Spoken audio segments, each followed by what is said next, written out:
ખોડિયા સાડી આજે તમારા માટે એવી રજવાડી સાડીમાં એ પણ હેન્ડવર્ક સાથે અને મલ્ટી કલરમાં સાડી જબરદસ્ત લઈને આવે તો સાડી આખી ઓવરવ્યૂ કરાવું તમને. પલ્લુની વાત કરીએ તો હેન્ડવર્કમાં પલ્લુ રહેવાનો છે અને મલ્ટી કલરમાં આખું કામ આપેલું છે, મીનાકારી સાથે કામ આપેલું, એની ઉપર પાછું હેન્ડવર્ક પણ પ્રીમિયમ એવું મટીરિયલ સાથે કરેલું છે. આખી સાડીમાં તમે મલ્ટી કલરની આખી નોર્મલ એવી ઝાડ તમે જોઈ શકો છો, નીચેની પેનલ પણ એટલી જબરદસ્ત આપેલી છે, એકદમ સોફ્ટ મટીરિયલ રહેવાનું છે. કલર ઓપ્શન પણ ઘણા બધા છે, કલર ઓપ્શન પણ તમે જોઈ શકો છો, એકદમ પ્રીમિયમ કલર ઓપ્શન રહેવાના છે.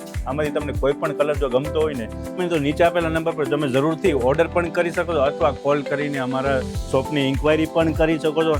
સાડી આખી તમને ઓપન કરીને ઓવરવ્યૂ કરાવવું છે, ડિઝાઇન કઈ ટાઈપની છે, આખી પલ્લુની ડિઝાઇન આ ટાઈપ રહેવાની છે અને સાડીની અંદરની જે ફિગરની ડિઝાઇન છે આ ટાઈપની રહેવાની. બ્લાઉઝ પણ અલગ જ છે આખું અને શેડેડ કલરમાં સાડીનો કલર રહેવાનો છે અને આ ટાઈપનો બ્લાઉઝ કોન્સેપ્ટનો કલર આ રહેવાનો. આવું જ નવું કલેક્શન જોવા માટે અમારી આઈડીને ફોલો કરવાનું ના ભૂલશો.